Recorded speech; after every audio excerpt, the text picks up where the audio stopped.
I thought it'd be good today to talk directly to parents because you have sort of a different relationship with these teens and they tell you things that they may not tell parents. Hello, everyone. We are back with Jacy. Hi, Jacy. Hi, Kristina. How you doing? If you missed the episode we did with Jacy, where she shared her story, I highly recommend either listening to it right after this or maybe even pausing this and listening to that one first, because it will all make sense after you hear her story, why she's so passionate about what she does and what Jacy does. I just realized I didn't even properly introduce you. She works with teens who are struggling with mental health, who have drug and alcohol. What would you say? Addictions? They're not some people. Sometimes it's misuse. Sometimes it's abuse. Yeah. Oh, I like that. Sometimes it's misuse. Sometimes it's abuse. And the way I met Jacy is after my oldest son, Luca, was hospitalized in a psychiatric hospital for depression. He later also got diagnosed with anxiety and ADHD. And at the time was self-medicating with drugs and alcohol. And then after his hospitalization, he ended up in a residential treatment center.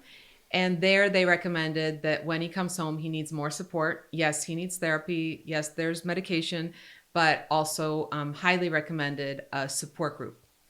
And we found you, and anybody that's heard me talk about Jacy, and if you watched the first episode, you heard me say this, I credit Jacy for my son being alive. I don't want to take away the work that he had to do. And you. And our family. Your family. We all had to, yes, we all tried our best to learn how to support him. I made a lot of mistakes along the way, but you were that turning point for him and for us. And I thought it would be good. So again, if you missed it, go watch the episode or listen to the episode where you'll learn more about Jacy's story and why she's so passionate about teens and kids, or anyone really who's struggling. But I thought it'd be good today to talk directly to parents because you have sort of a different relationship with these teens and they tell you things that they may not tell parents. And there are a lot of parents listening who have a child who's struggling with mental health. Some of them have decided to self-medicate. Some of them are not. Substance use is mental health. So true. You can just say mental health. Yes, it includes substance abuse. Yes. And, some kids, quote unquote, self-medicate, not with drugs, but with cutting or any sort eating of self-harm. disorders, eating disorders. Some kids self-medicate by trying to overachieve to the point where it's very hard to, put on this, I don't know if it's a facade or whatever, of trying to be perfect. The pressure of the anxiety. Yes. Yeah. So I know that as a parent, there were more, I don't know if you remember this because you've seen so many families, but there was more than one time when I would come to you and be like, dude, I'm clueless. I don't know what to do. And you sort of whip me into shape and help me. I want to know, if you sort of had to sum it up, and we'll get into more details later, what's the number one thing you would want parents to know who have a child who is struggling? Or maybe even if it's easier, what is the number one thing you notice the parents are getting wrong or misunderstanding about their child who is struggling? Number one, that's hard. I can say a couple give me as many as you want. Because depending on the family or situation, True. The top thing would be different. But I know that parenting from guilt or fear. Guilty no bueno. Of that one. Yeah. No bueno. And parenting from fear is just as bad as parenting from guilt. So if you have nothing to feel guilty about, there's nothing. Okay, but if you're parenting out of fear, that's just as Can you? toxic. I know I'm putting you in the spot, but can you think of an example of that? Yes. So I'm afraid that they're going to make bad decisions, so I don't let them make any of their own decisions ever. Random hypothetical example. Interject and do everything. You can't go here. You can't do that. Well, they don't learn how to navigate life. Yeah. So, okay, then they leave your house and what you're going to you're gonna make the decisions after for them? No, they're gonna make bad decisions because we're supposed to.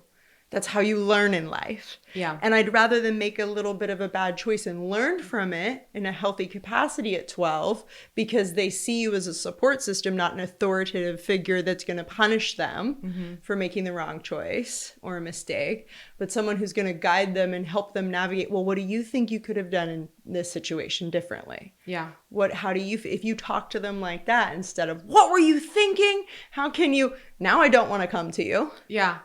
No. And that's the thing. I think a lot of times parents think, in order to be a good parent, there has to be discipline. And there does. Yes. But they think of discipline as punishment instead of discipline as teaching, which is really where that word comes from, teaching and learning, right?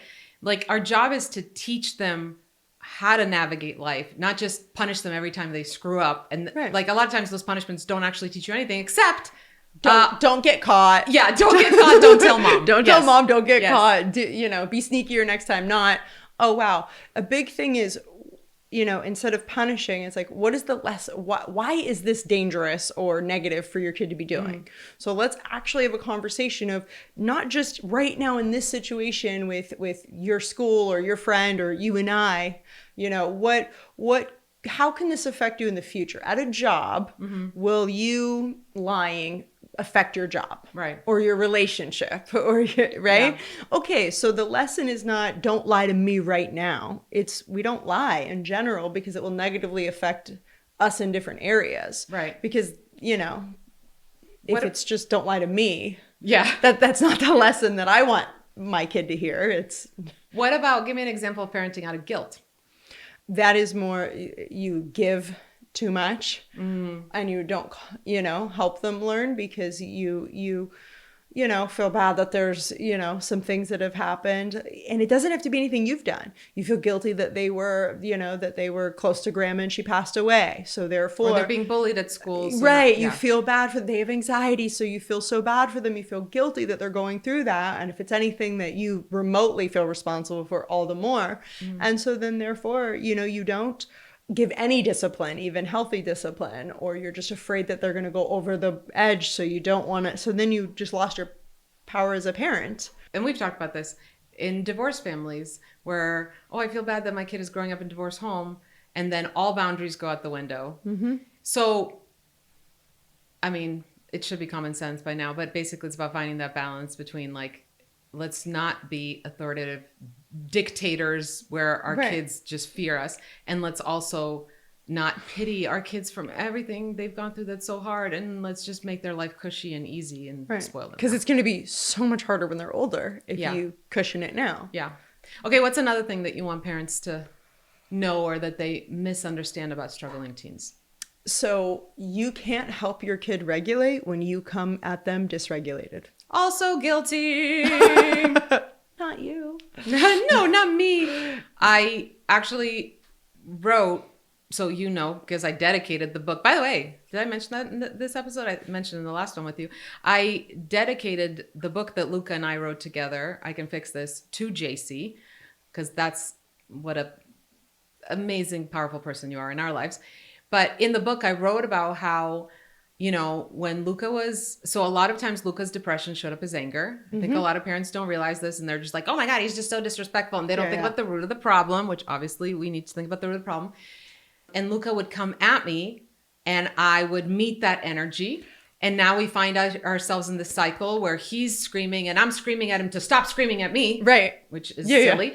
And two things I learned. One is a lot of times my anger at him was actually my anger at myself. My anger was screaming, what does this behavior say about you as a mother? What does it say about you that he screams like that? That he talks that way to you? Wow, you really failed as a mother. It was my insecurities actually that's where my anger was coming from. And the other thing I learned is beyond being a, good support system for my son, my job as a parent is to model to him how to face life and how to communicate when life gets heavy and messy. And how to handle emotions. Yes. When they see that's how you respond to anger, but they're supposed to calmly communicate. Exactly. That's not fair. My modeling sucked. because I was modeling, oh, you're going to yell at me? Well, I'm going to yell back. You're going to raise your voice? I'm going to raise my voice back. And it's human. It is very natural to meet someone's energy. Want everybody to know, especially people who know my personality. I wish my husband was here to vouch for this. I am a very passionate, loud person. When I get angry, right? So my point in all this is to say, if I could learn how to pull it back, and it took a lot of failing and relearning and failing and relearning, right? 3 steps back, 2 steps forward. You can do it too. And the first step was just like, in that situation, freaking pause. Like, don't react. This is something I teach kids too. Yes, absolutely. When you feel yourself in that moment, getting upset, pause. However, often when I'm in that space and I'm getting like, it's never too late, but it feels too late to be like, okay, hold on. Maybe I need to calm down. Like there's things you can do before you go into the situation. Yes. I know I'm going to bring up to Luca about his grades or his not cleaning his room or anything like that you're going to talk to your teen about. You already know that you have to have this potentially upsetting conversation. So there are things that you can do proactively to regulate yourself before you go to that situation. So if you're co-parenting with anyone, right? First of all, get on the same page before you go have that conversation. Yeah. Right? And sometimes that's hard because the other person doesn't want to, but do what you can, what is within your control. Exactly. And then things like, what is the purpose? Like, for example, if they did something wrong, are we going in there punishing or what's the lesson we want to, what is the goal and outcome ideally from this conversation before, because a lot of times with teens, it'll get twisted around where now we're arguing about the tone that we're talking about instead of what I actually came in here to discuss with you. And what you're saying about, you know, if you're going to have a conversation with your kid, there's regulate yourself beforehand. If I'm going to be honest, I knew ahead of time which things would set off. I brought up, what his triggers were. Like I knew that every time he came home from school, because I had searched his room and I found drug paraphernalia and I took it away. I knew when he came home. Because it became a pattern. He came home, he went in his room, he noticed I took stuff, he's going to come yell at me. So for a long time, I didn't even prep myself for that. I was just like, whatever. And then when he came at me, I'm acting naive, like I'm not, like I wasn't expecting it. Like I knew, you know, or me having to talk to him about school or certain things. I knew. So yes, regulating yourself. You could have set yourself up for more success than the outcome of, oh my God, here we are fighting again. I'm so frustrated. I don't know what to do. Why does this keep happening in my family? It's like, well, you can take steps to also just in general self-care as a parent, huge, being proactive in making sure that you're okay, that you're sleeping, that which sometimes feels impossible when when your whole world, your child is, you know, slipping. Getting your own support helped a lot when I started going to therapy and like worked on my own crap. But you know, what I did for a while is I would be like, you can't talk, this, every parent has said this stuff, you can't talk to me that way. Well, actually they can because they are. Like, let's just be honest, they are. So I would just, you know, I learned to very calmly say, I really want to hear what you have to say, which I think is important because that's very different from, you can't talk to me. You can't talk to me this way. It's immediately dismissing. I don't want to talk to you. I don't want to hear what you have to say. Yes. So I would try to take a breath and I would go, I really, really want to hear what you have to say. I really want to have this conversation and I really want to know your point of view. Let's revisit this when we're both a little calm. Not when you're calm, because I knew pointing my finger, when we're both a little more calm.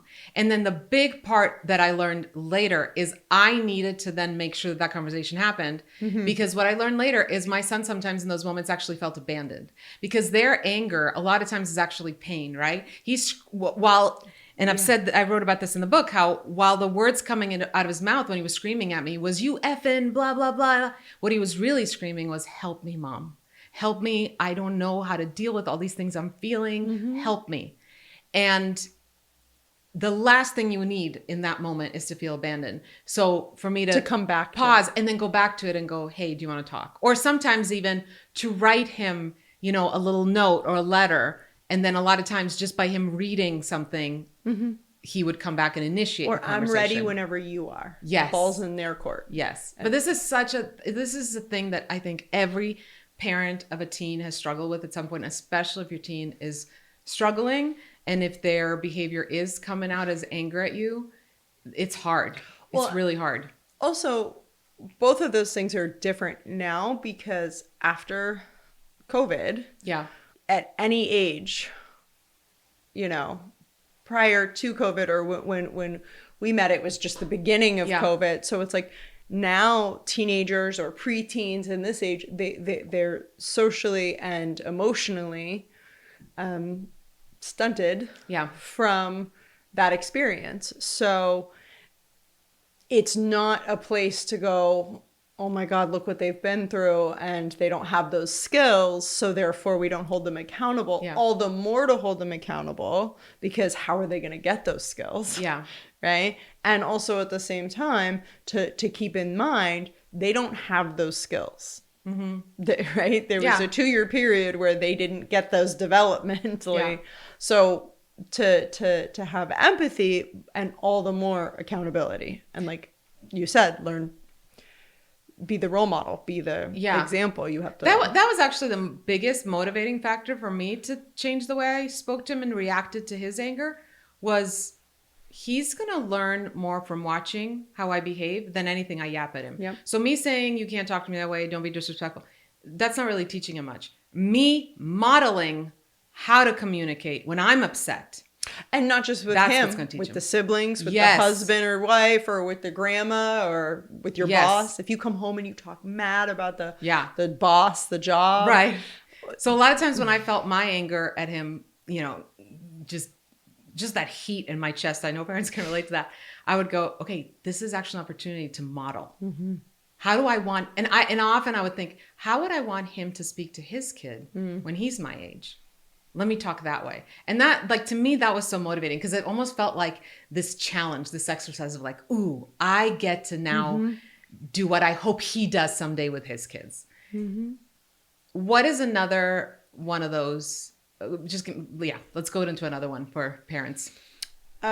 So I would say technology is not the enemy, but how they use it can be. So teaching them to self-regulate around, whether it's TV, social media, video games, internet in general.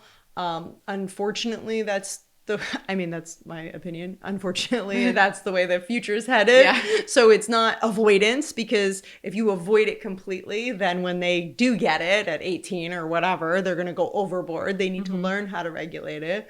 And I think that that's part of our job, is to teaching them how to do that. Yeah. This is a good segue into something really important I learned from you. I remember being in one of the group sessions with all the families. And the phone thing got brought up a lot, because basically a lot of those sessions, it still does. A lot of those sessions, you know, we'd go around as families and we'd say how our week was and what was happening. And, you know, parents would be like, well, this is what my kid stole the car and my kid did this and right. And a lot of those conversations really were focused around cell phone use or social media. No matter what a kid does, the parent takes the phone away. It's not even relevant to what the kid did. So why is that the punishment? Right. But you also were very big on holding parents accountable. Do not be an enabler, and have boundaries, and don't raise spoiled brats, and, you know, all that stuff. So I remember specifically one family sharing how their son did something and they took his phone away. And I'm sitting there going, and I don't even remember the details, but whatever that kid did deserved some kind of a consequence. I remember being like, whoa, yes, you needed to do something. And so I'm fully expecting you to be like, good parenting, good call. I'm glad you took that away. And instead, you completely surprised me. And you said, no, do not take their phone away. That is their lifeline. And you basically went on to tell me how, and this is why these support groups are so good, because you're getting a completely different perspective. Because I had, at that point, taken my son's phone away so many times. And what you said is, you know, when all of these kids here are struggling, we're all here for a reason, right? When a kid is struggling in the middle of the night, let's say, and they need to reach out to someone, what do you think they're going to do? Knock on your door while you're sleeping and say, I need to talk, Mom, even though we just got in a huge fight and that's why I'm upset? Exactly. No, never. They're going to reach out to a friend, you said, or they're going to reach out to me. And then you proceeded to share. I'd like you to share the story of when somebody called you. I think they'd already taken pills. It's happened a couple of times. Yeah, another time, I think they had a noose around there. Okay, Can you share those two stories of getting calls? because I think this is so important for parents to hear. This is literally something that could save a life.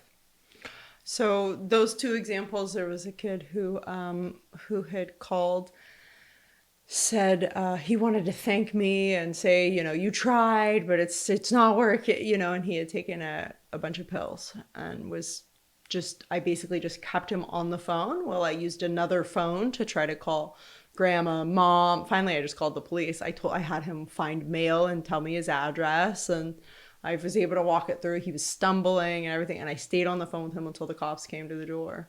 Had that parent have taken the phone,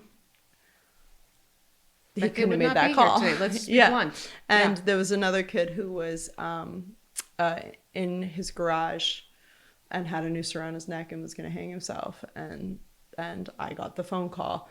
I actually got a call from his girlfriend at the time because he called to say goodbye to her, and she didn't know what to do with that. Wow. Had her mom have taken her phone, or even his phone, mom he called had the girl, taken his phone. So those are multiple. She didn't even. Both of those people needed those phones. And she called me and said, I don't know what to do about this, but I think he's serious. And I called him and I talked to him while I was on the other phone telling his mom, get out of bed, go to your garage right now, and And that kid is here because he called his girlfriend because he had a phone. I don't want anyone who has taken their kid's phone, especially, God forbid, if your kid is no longer here. I don't want any of this to add guilt. This is a learning lesson for all of us.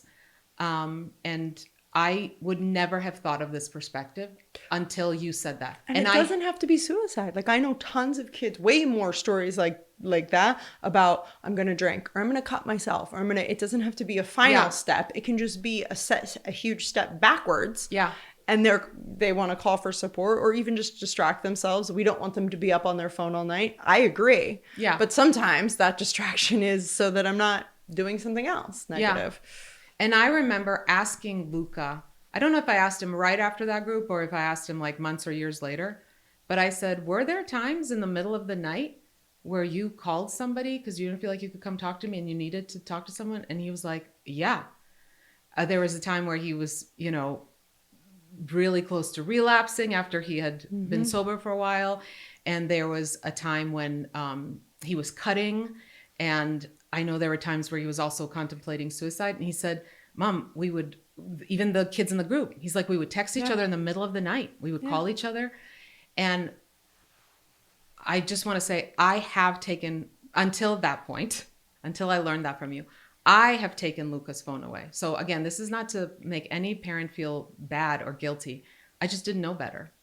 And after that, the phone, a smartphone, was still a problem in our family. Which so what we did, and by the way, parents are like, I can't do that to my kid. Did my kid like it? No, but I still did it. He had a flip phone. He did not have internet on his phone. We survived on them. Yeah. Look how great we turned out. Questionable. No, but I gave him a flip phone, and he was able to call and he was able to text. But at the time... But they also can't send pictures of themselves. There's also other safety, because I do hear the argument from some parents, well, let me tell you what my kid was doing with their phone. It's like, absolutely, I hear you. But there's alternative, it doesn't nobody needs a smartphone.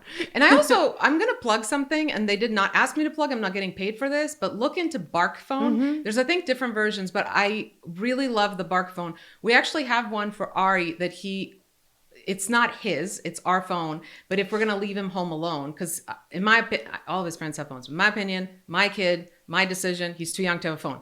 But if we're going to leave him alone at home, I want him to be able to call us. We don't have a landline. And with a Bark Phone, you can set anything. So it can eventually turn into a smartphone. But it's completely password protected by us. He can only not only can he only make a phone call and text, he can only make a phone call to the numbers that we saved. He can only receive calls from numbers that are programmed into it. Same with texting. He can't send or receive photos. He can't go to any apps. Like you basically you personalize it. The phone is. Yes, however you want to. And the other thing I like, and again, not getting paid for this, I just think they're really great because I have now experience with it.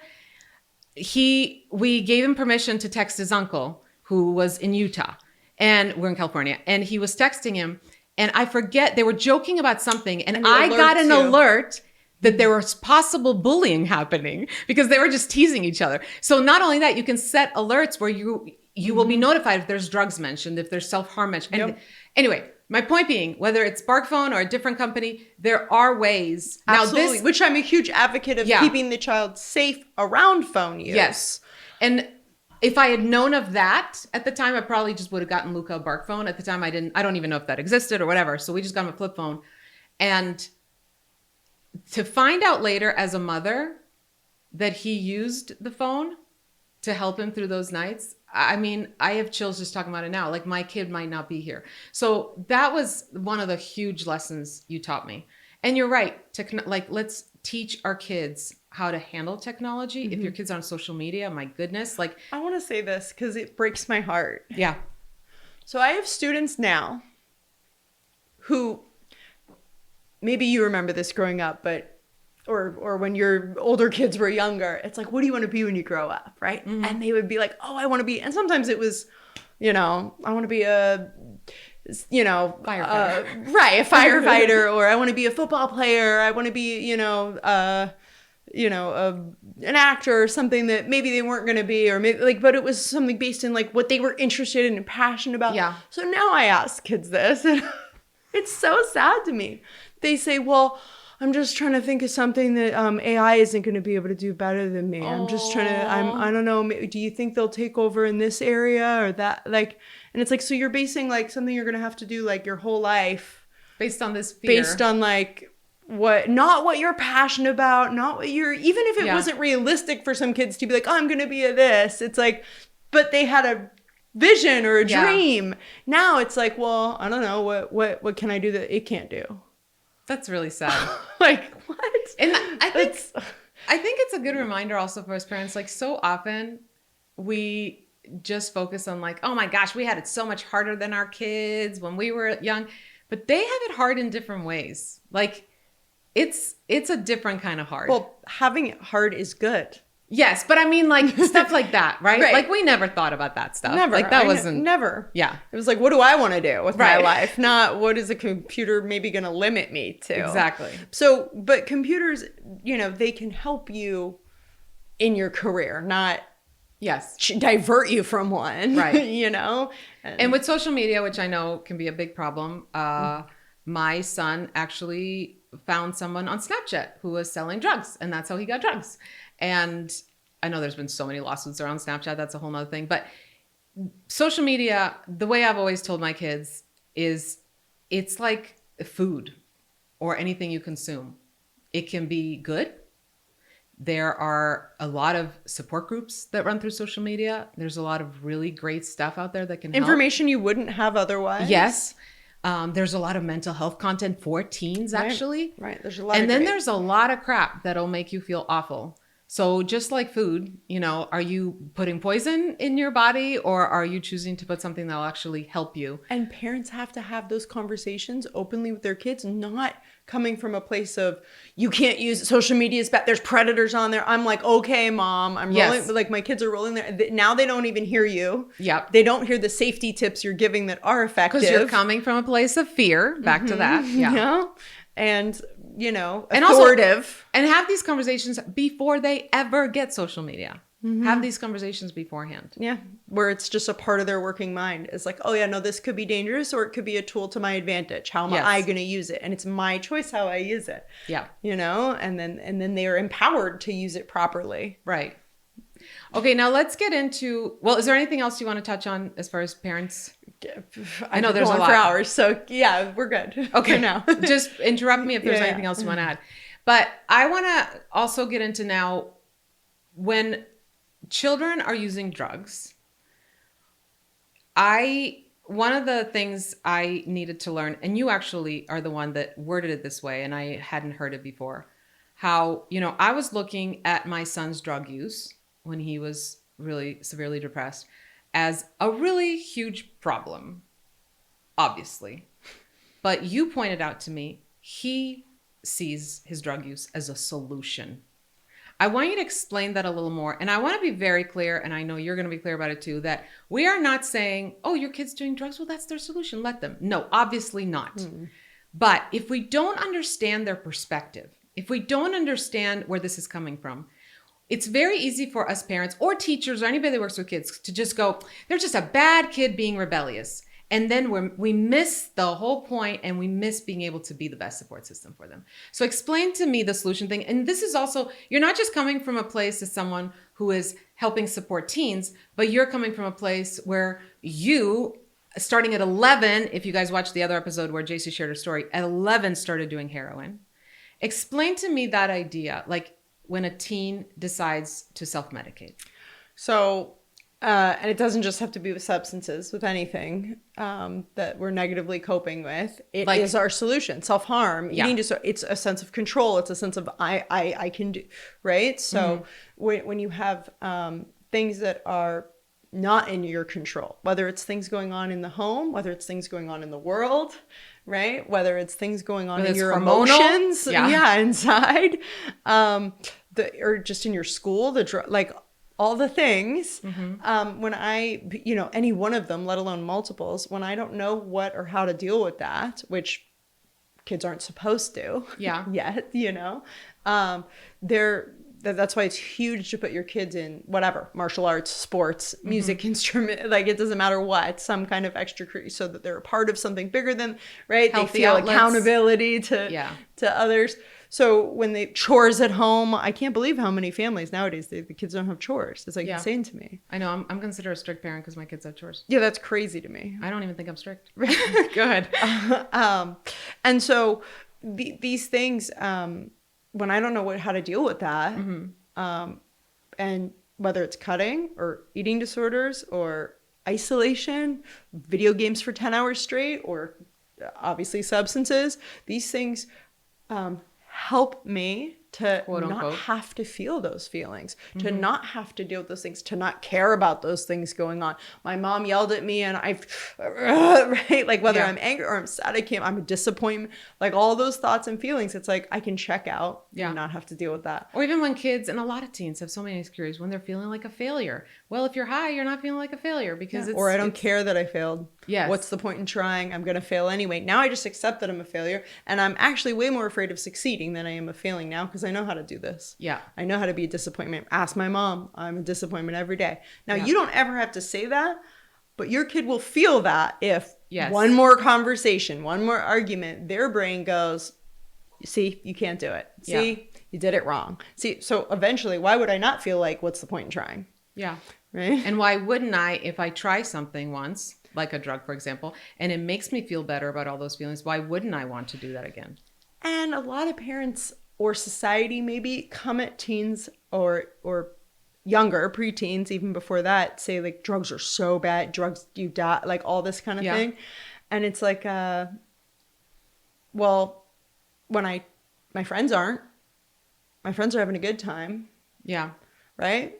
And they're not dying. And then I try it and frick, that was pretty fun. And I didn't die. Most of my kids, when they start coming to me, really, their mom has a problem with them smoking pot. Or their school or their PO or something. They don't have a problem smoking pot. Or they don't have a problem with So it's getting them to a point where they realize it's a problem. Which is a huge problem when schools or parents don't address the problem. But you're right about, like, it's interesting. I never thought of it that way. We do sort of paint this thing as, drugs are bad and you're going to die.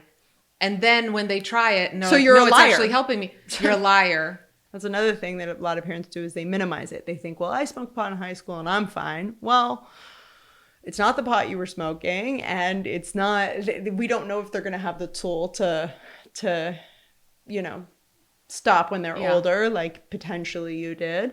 But and I also know in my son's case, he was just getting pot, in high school from wherever. And a lot of times it was laced with stuff that would completely mess him up. Yeah. I have a friend whose son died because he thought he was smoking a joint and it was laced, and he died. And I think it was his first time smoking. So it's extremely. So another thing that parents and I guess society don't realize sometimes, and this was definitely my story too, and it's so many of my students can relate when we talk about it, is, okay, so I was suicidal. I was hopeless. I didn't want to live. So parents, you almost sell it when you're like, drugs kill, you will die. It's like, promise? I don't want to feel these feelings. I don't want to live. And so then you get these kids who don't want to live. They have no motivation. They have no goals. They have no aspiration. They have no, know, and we're telling them drugs kill, and we're wondering why they do it. Yeah. It's like the message shouldn't necessarily just be, like, we got to go deeper. We got to go way deeper. Well, I tell kids it's like, you could live a long, miserable life on drugs. Yeah. It's not just that you will die overnight. You're having the best party, the best time with all your friends, and then you just don't wake up. Yeah. It's like, that's kind of in some circles how it's presented. It's like, no, that would be the lucky out, honestly. I mean, I know that sounds horrible to say, but, or you could spend the next 50 years in and out of jail, your family finally changing the locks, you know what I mean? Yeah. Not wanting anything to do with you for their own protection because you keep stealing and lying and everything from them. And it's like, let's play this out, right? Yeah. You could have children that you abandon because you can't, right? Yeah. That grow up and don't know you and hate you, and like, play the tape all the way through of best case scenario, right? Of you living a good long life with all the, One of the like really kind of eye-opening conversations I had with Luca. So he was in a residential, this was before we met you. He was in a residential treatment center, and he was basically, before this, he's in a psychiatric hospital for 10 days after I had to call the police, and he was taken on a 72-hour psychiatric hold, but then ended up being 10 days in the hospital, and then straight from there to this residential program. And I think he was there for about 7 weeks or so. And obviously during this time, because he is in a treatment center in the hospital, he's not using any drugs. And so now he's been sober for all these weeks, and we are doing weekly family therapy. I'm driving to this center, and, we're making a lot of progress. And the very last session, he was coming home the following week, it's just me and him in the family session that day. And he says to me, "Mom, I'm going to come home, next week. And we've been working really hard on our relationship, and I love where we're at. And one thing I really want to stop doing is lying to you. I was lying so much. And so I don't want to lie to you anymore." And I'm beaming. I'm like, "Oh my gosh, this is the best," right? Like, how amazing that we've come this far. And he says, "I just want to tell you the truth. When I leave the center and come home, I'm going to start doing drugs again." Yeah. And my heart sank. And I was like, "No, Luca, you've been sober all this time. No." And he's like, "Mom, I don't want to argue about it. I just want to be honest. This is what I'm going to do."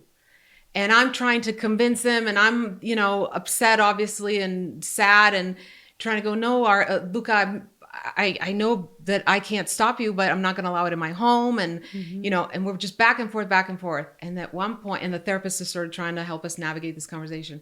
And at one point, he just, like, his head drops and he just starts bawling. And I just remember looking down, he was wearing jeans, and they're like soaked in his tears. And he's crying, like shaking, crying. And I put my hand on his back and I said, "Luca, help me understand what's going on. Help me understand." And basically what he said is, through like tears, "Mom, if the only thing keeping you from killing yourself was doing drugs, would you do drugs?" And it was such an eye-opening thing for me, because I knew that we were dealing with a mental health, with a deep depression. I knew that this was, him self-medicating. He was just doing drugs for fun. But for some reason, until he worded it that way, I didn't understand the gravity of, I don't believe that I can live and feel all these things without being high.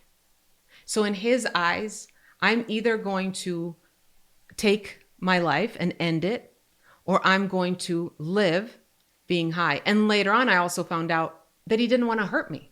He didn't want to hurt me. Like, there was one time where he actually, started crying to me and said, "I wish you didn't love me." And I was like, "Why?" And he said, "Because then I could just do it." So in this 16-year-old mind, or I think he was 15 still. Yeah, he was 15. In some weird way, right? He's doing me a favor. He's doing his mother a favor by doing drugs because I won't lose my son. I mean, this is the stuff parents, teachers, anybody working with kids has to understand. Because it makes me so sad when these kids are just labeled as the bad kid doing drugs. Again, I did everything I could even after that to try to help him make a decision to stop doing drugs. But like you said, they have to make that decision on their own. We can't force them. And No kid ever. They're not going to make it when you're cutting the crust off their sandwiches and folding their laundry. Yeah. They've got to realize that like they can't function in the world and do all the things that they need to do when they move out. Like a lot of them think like you're the problem. So as soon as I move out, I'll be able to smoke or do whatever it is my way. Yeah. And then it'll be fine. It's like you need to show them while they live in the house and they have you as a safety net that actually you can't, well, he'll have no clean clothes. Perfect. Yeah. Have him get made fun of once or twice at school for being smelly and he'll all of a sudden start prioritizing his laundry. And also in that sense, I think that once Luca started making himself proud, he didn't rely on constantly being high and self-medicating because he was proud of himself. I think sometimes we don't give our children enough opportunity to make themselves proud. That's why chores are everything. Yeah. Right. But bottom line is your kid has to decide for themselves. And that's very hard. That's very hard. Very hard as a controlling parent to let that go. Yeah. I want to read something that I wrote in my book about support groups. And can you, while I find this, can you talk a little bit about the organization that you have? Okay. Share the name, share what you guys do. So I have a nonprofit, Mentionable means manageable, youth advocacy. And it's, I don't know if you guys grew up on Mr. Rogers like My I favorite did. quote in the whole world. I'm not kidding. Yeah. He used to say that. Mentionable. If it's mentionable, it's manageable. Yeah. Anything that is human is mentionable. And anything that is mentionable is manageable. It's literally one of my favorite quotes. Yeah. And I grew up on Mr. Rogers. I mean, my grandma took me to see him live. Like I love. And I really attribute like how I'm half of like able to function in the world today is because of tools he taught me. And in therapy, I shared earlier that I've been in therapy since I was 6 years old. All 6 through 16, therapy was almost a joke in the sense of I was going there saying what I thought I needed to say to get out. I was minimizing what was going on at home because I was protecting my parents. And I didn't have to do that watching Mr. Rogers. I could just get the lessons and I could take the emotional stability and security he instilled was everything for me. And I want to help kids have that. Yeah. And so that's why I chose the name. And so what we do is we go into schools, we have groups, we work with parents. I have this, I'll tell you about it later, but this is this upcoming event just for moms, and that's aunts, grandmas, of struggling teens. So that's something that, we do stuff with just kids, families together. We have camps, day camps in the summers. We do tons of different stuff. Individual. What's your website? mmmya.org. We'll put that in the show notes as well. Okay, so this is what I wrote about those support groups with you, Jacy. Being around people with similar struggles to his, Luca no longer sees himself as different. He is validated. There is constant reassurance that says, oh, you feel that? Yeah, me too. Healing doesn't happen in isolation. When someone in the group breaks down in tears, the response is not, don't cry. No one is trying to suppress anything or anyone. Luca starts sharing the deepest, messiest parts of himself, ones he never thought he'd voice out loud. Healing requires vulnerability. When the group senses that someone is being dishonest or fake, the response is not to let it slide because the unspoken agreement is we bring our whole selves here without pretending. Healing requires authenticity. Within the confines of that meeting room, there is a palpable aura of unfiltered truth that boldly ventures into deeply uncomfortable territory. Healing requires discomfort. When someone in the group says, I want to kill myself, the response isn't, no, don't say that. The response is, I get it. I can relate. I've been there too. I understand. I hear you. I'm glad I'm still here though, and I'm glad you are. Healing requires community. I'm going to read those again. Healing doesn't happen in isolation. Healing requires vulnerability. Healing requires authenticity. Healing requires discomfort. Healing requires community. And that's what you have done for so many families. I highly, highly, highly encourage everyone listening, find a support group. And there are a lot of support groups online now too, if there's nothing in your community, but you can call local schools and hospitals. I mean, there are things. It's just even police. They're not something to be scared of. Like you call the police station, ask about support groups. They have tons of resources. They want to help. Yeah, and if you can't find one in your community, there are so many support groups online. But I think it really, really helps. We're going to do another episode where we answer questions that my listeners have sent in. Is there anything else? Actually, I'm not going to say is there. I'm going to make you leave parents with something you need them to know, a little encouragement or a little kick in the butt or whatever they need for that parent who right now is like, I have a kid and I'm clueless and they're really struggling. So a lot of parents, in my experience, they want their kids to love them naturally.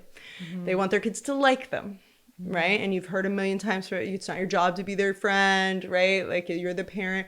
But I do believe that it's your job, the one job you have. It doesn't matter if you do it wrong, like anything else wrong or right, or how you navigate this or that. All of those things, even if your kid's in therapy later talking about what you should have done differently, they'll work through. The only thing you cannot mess up, which I'm sure if you're listening to this, your kid already feels it, and just make sure that they do, it's your job to make sure that they feel loved. That is your job at any age, that your kid knows that they are loved, that you may not love their choices, that you may not love some of their things that they do, but you love them, that they can't do anything that will make you not love them. Yeah. So as long as you drive that point home of not, you're a disappointment, I'm disappointed in your actions, but I love you, your kid will grow up with a sense of self and they can figure the rest out. You guys can untangle, whether it's together in therapy or them later, but that's the one part you can't mess up. And a lot of times kids who need love the most will push that away because they don't feel like they're deserving of it. And they're looking for it in the wrong places. Yeah. And I don't have time to get into the story, but if you've read my book or you saw the video that my son and I did together when he was taken on that 72-hour hold and he was in the ER and he kept kicking me out and kicking me out. And I just kept showing up and showing up and showing up. And at one point he said to me, Mom, stop coming to visit me. You're wasting your time. And I looked at him, I said, I will never stop showing up for you, and you will never be a waste of my time. And that was the first time he let me sit with him. Yeah. He needed to know in his darkest, hardest, most painful moments, he is so loved. Yeah. And he is a priority. So yes, when you feel like completely clueless as a parent, just focus the one on thing that. You can always provide is I love you. I love you. I love you. I love you. And it's okay to say, I don't know how to do this. Yes. We're learning together. I don't know what to say right now, but I love you. But I know this. I love you. And I can never stop loving you. All right. If you need daily encouragement or support, you can check out my app, Hope and Humor Daily. You can also call us and leave a voicemail. We might play it in a future episode. If you have a question, 855-912-4175. And I can't wait to chat with you more, Jacy. I love you. Love you. I love you. I genuinely do. You I too. love you, and I'm so grateful for you. All right. Bye, everyone.